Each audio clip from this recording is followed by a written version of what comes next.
Ilá,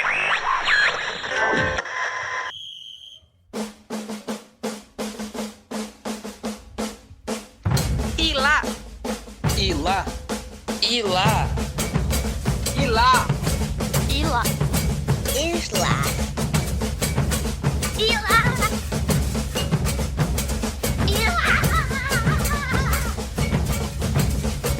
Ilá Podcast.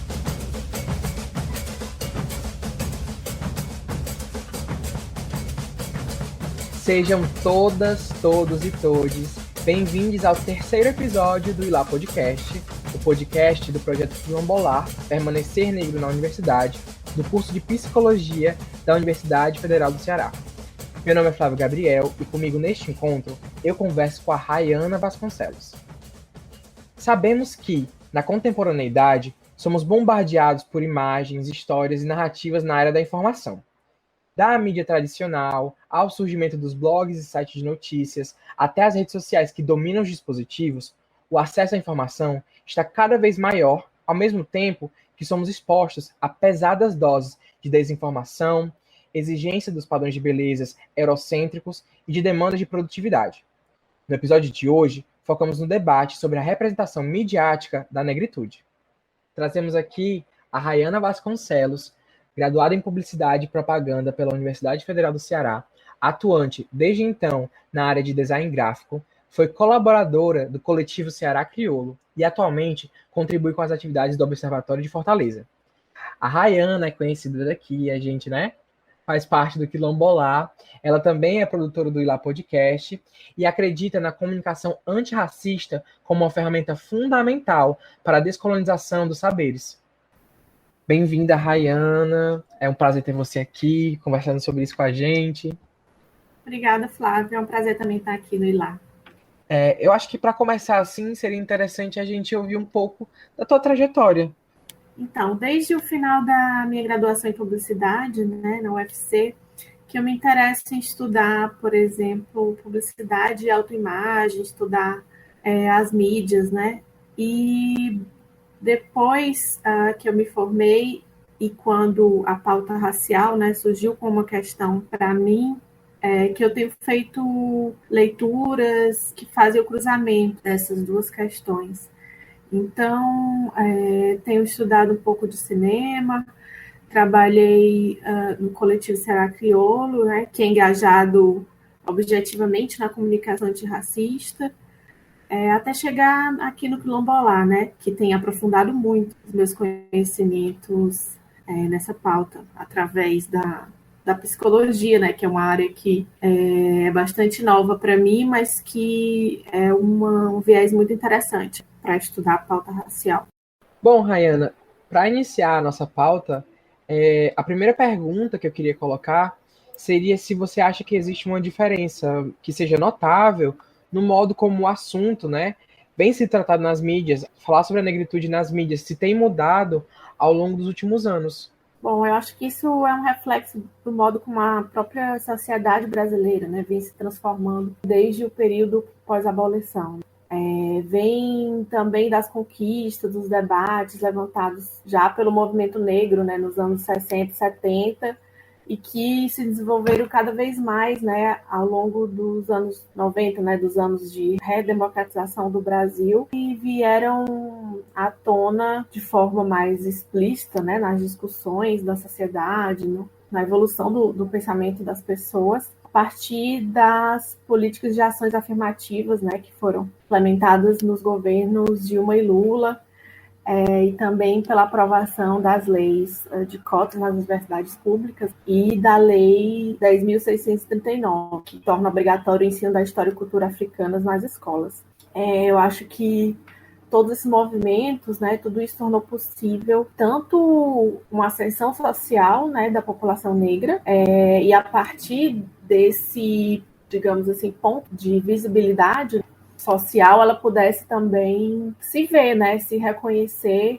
e se afirmar, né, nesse contexto, enquanto população negra, né, com tudo que essas características envolvem historicamente. Então, também nesses movimentos, o mercado, né, foi percebendo essas transformações E a partir daí, as produções midiáticas também foram obrigadas a absorver tudo isso, toda essa efervescência de novas ideias, novas estéticas, novos lugares, né, da população negra na sociedade. Então, por isso, eu vejo sim, uma mudança nessa representação, né? Até porque as pessoas negras passaram a se colocar também nos espaços, né, a movimentar as bases do sistema. E isso provoca diversas rupturas, diversas condições de transformação, embora ainda de forma muito lenta e um pouco desordenada, mas aos poucos a gente vai caminhando. Interessante, Rayana, quando tu coloca isso, porque eu acredito que isso já vai levando, né, assim, ao ponto que a gente queria conversar agora, né, assim, traz um pouco a esse momento atual, né, que você coloca, que vem numa forma meio desorganizada e uma forma gradual, mas eu queria perguntar se você pensa, olhando para a grande mídia brasileira hoje, se existem engasgos, né, nessa representação de pessoas negras e das pautas dos movimentos negros. Os engasgos vêm de todas as tensões e disputas de narrativas que se colocam, né, à medida que o corpo negro se coloca em evidência, né, e se colocar em evidência que eu falo de realmente aparecer, né, e em diversos tipos de produção. Estou falando de comerciais, novelas, filmes, todo tipo de produções que movimentam o mercado, movimentam a atenção da sociedade, né. Então, sempre que existe a presença de uma pessoa negra, assim, numa condição diferente do que é tradicionalmente colocado, né, existe essa tensão, assim, porque, na verdade, também há uma resistência, né, desse sistema tradicional que sempre controlou as mídias, de assumir algumas dívidas e responsabilidades históricas em relação à população negra. E aí, por isso, a presença desse corpo, né, nas produções é sempre cercado é sempre um terreno muito delicado, né? Cercado de suspeitas, de muitas apreciações, assim. Por isso, eu acho que tem que existir sempre um cuidado, assim, nessa representação, porque pensando que as produções diretamente ligadas ao mercado, como da publicidade, por exemplo, né? Durante algum tempo se achou que apenas a presença, digamos, um personagem negro, né, nos comerciais fosse suficiente para garantir essa representatividade, quando na verdade representatividade envolve muito mais do que apenas um corpo presente, né? Envolve principalmente que lugar tem esse personagem, como que ele é colocado. Então, eu acho que ainda existe nas produções brasileiras uma dificuldade, né, em colocar os personagens negros numa posição, tanto que seja fora da subalternidade, quanto que seja importante realmente. E não só pela condição da negritude, mas pelo reconhecimento de que essas representações são importantes para as pessoas e que elas precisam fazer parte do nosso repertório cultural também. Então, uma das dificuldades em relação a isso também é que quem está no centro dessa produção, né, quem está dirigindo, escrevendo e controlando a veiculação também desse conteúdo, ainda é de maioria branca, né? Então, isso necessariamente tem um olhar específico. Então, para que a gente possa também diversificar o nosso repertório, a gente precisa de outro perfil também de pessoas produzindo, né, conteúdos midiáticos e conteúdos de grande visibilidade também, né? Porque existem muitos movimentos alternativos, vindos da periferia, vindo de vários espaços tradicionalmente excluídos, né? Desses grandes centros de produção, mas que tem um potencial criativo, um potencial de produção também e realização muito forte, mas que por todos esses mecanismos e barreiras, né, que esse espaço assim, mais massivo, né, de veiculação das informações, todas as barreiras que ele às vezes impõe, né, a esses outros centros de produção, né, muitas vezes esse conteúdo não chega na maior parte das pessoas. Então, é importante também que o conteúdo midiático ele possa ser tão diverso e representativo quanto o público é também. Então, por isso é muito importante que ocorram essas transformações, essas rupturas nos modelos tradicionais de produção e de representação das figuras, especialmente das figuras negras, também pelo histórico, né, de apagamento, desumanização, diversas tentativas, né, de que nós não pertençamos a essa memória, né, uma memória positiva da nossa cultura midiática, né, de como a gente se vê nos diversos veículos de mídia. Acho que você traz pontos muito interessantes, Rayane, na sua fala, quando você traz justamente essa questão, né, do desafio do status quo, desse sistema que a gente tem atualmente, que se mantém, assim, de uma certa forma, né, resistente à mudança, né? E aí você coloca que a representação não para numa primeira camada, né, uma camada visual, vamos dizer assim. Tem por detrás dos panos, então, produtores, né, idealizadores, que às vezes, né, a gente tem, se não forem idealizadores, produtores negros e negras, né, se perde ainda um certo ponto de vista. Eu gosto quando você traz essa questão da pessoa negra como empregada, né, nas novelas, por exemplo, porque é isso, assim, quando falta um idealizador negro, você tem essa perspectiva branca da negritude, branca das pessoas negras, né? E aí eu acho que é por isso que a gente já trazendo para a próxima pergunta, né? Que acho que você traz até isso, assim, talvez vindo de um background de mídia independente, né? De ter feito parte do coletivo Ceará Crioulo, acho que você pode nos dizer, pode avaliar um pouco se você acha que tem uma diferença dessas plataformas, né, de mídia independente, desses lugares onde se criam esses discursos, se surge de forma diferente a questão étnica e racial do que comparada à grande mídia, né? Há principalmente uma diferença no olhar e no próprio tratamento da informação. No Ceará Crioulo, por exemplo, a gente sempre teve essa preocupação fundamental mesmo de ter um cuidado, inclusive afetivo no tratamento, na veiculação de imagens e de informação, né, sobre a população negra.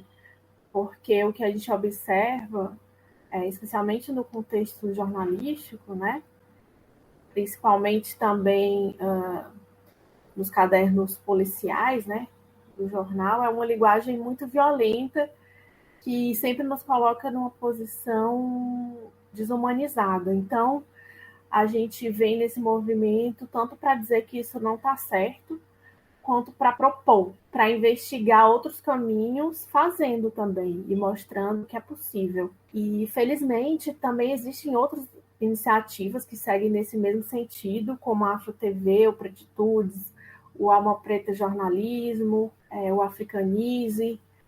Isso me deixa bastante esperançosa, né? Da gente ter uma evolução na comunicação a partir desses movimentos alternativos, né?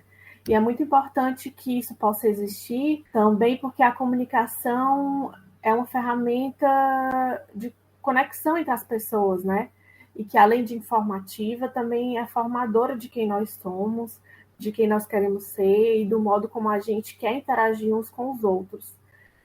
E diante desse nosso histórico colonizador, de brutal exclusão, violência e extrema desumanização, a gente precisa, sim, enfatizar essa pauta afetiva, humanizadora e acolhedora da população negra, para que a gente possa fomentar desse lugar também a evolução da sociedade. Que a comunicação eu acredito que seja um pilar fundamental dessa transformação e da luta antirracista de uma forma muito prática. Incrível, incrível essa resposta, realmente. Eu acho assim que a gente até pode pensar que esses canais, né, de mídia independente, a gente pensa hoje em dia também novas e novas formas da gente se informar, né? Assim, às vezes até formas que não deveriam ser por onde a gente está recebendo informação, né? Acho que cada vez a gente tem surgido essa questão de, né, notícias no WhatsApp, ou você lê no Twitter, essas coisas assim, que assim, são canais de interação social, mas também surgem como canais de notícia, né? E aí eu queria saber pensando um pouco nesse poder das redes sociais e também dos chamados influencers, né, que surgem nesse cenário cultural brasileiro hoje, se a gente parar para pensar, né, dando aqui exemplos da denúncia de algoritmos racistas, né, que preterem rostos de pessoas negras a rostos de pessoas brancas no corte de fotos, ou os filtros que têm um cunho racista no sentido de do apagamento de traços faciais de pessoas negras, né? Pensando em todo esse cenário das redes sociais e dos influencers, que você acharia que a gente pode pensar, assim, discutir? Na verdade, o que há é uma capilarização muito intensa, né, dos fluxos de informação. Então, agora, quando antes a gente só era mais concentrado nas mídias impressas ou exclusivamente na televisão, hoje a gente pode obter informação de várias formas diferentes, né, numa velocidade muito grande. Então, eu acho que as redes são até positivas nesse sentido, né? Embora uma pauta importante seja também a qualidade dessa informação, mas de todo modo a gente poder ter vários pontos de vista, vários meios, várias óticas, de certa forma positivo, né? E é justamente nesse sentido também que para também atingir a legitimidade e uma visibilidade positiva na sociedade, a gente tem que ocupar esses espaços também, né? Porque a gente está nessa sociedade muito marcada por essas plataformas, né? Que já fazem parte do cotidiano da vida das pessoas, né? Nesse sentido, os influencers se destacam como essas figuras que estão produzindo um fluxo de conteúdo também muito grande, que é feito específico para determinadas ferramentas, né? E, portanto, eles absorvem e geram uma linguagem muito específica, né? Que atinge uma quantidade cada vez maior de pessoas. Então, talvez a única forma de combater esse algoritmo seja também do ponto de vista da presença, da ocupação, porque os algoritmos são feitos para quem está ali, né? À medida em que determinados perfis se destacam, o algoritmo vai ter que se adaptar e acolher esses perfis, né? Essas características, essas estéticas. Então, é essencial que as pessoas negras possam também se reconhecer nesses espaços. E, a partir daí, poder existir uma valorização também dos nossos traços, do nosso conhecimento, dos nossos saberes, do quão potente nós somos enquanto produtores de conteúdo também nessas esferas, né? E que isso possa também ser feito fora de padrões eurocentrados. E isso vai transformar também esses processos dos filtros, por exemplo, como você fala, né? Por que não existe um filtro que coloque tranças no cabelo, que coloque black power, que te dê um nariz mais largo, ou então a pele mais escura, né? A gente precisa também questionar, né, essas linguagens, né? Até porque, pelo que eu tenho ouvido falar, essa questão dos filtros influencia muito profundamente, né?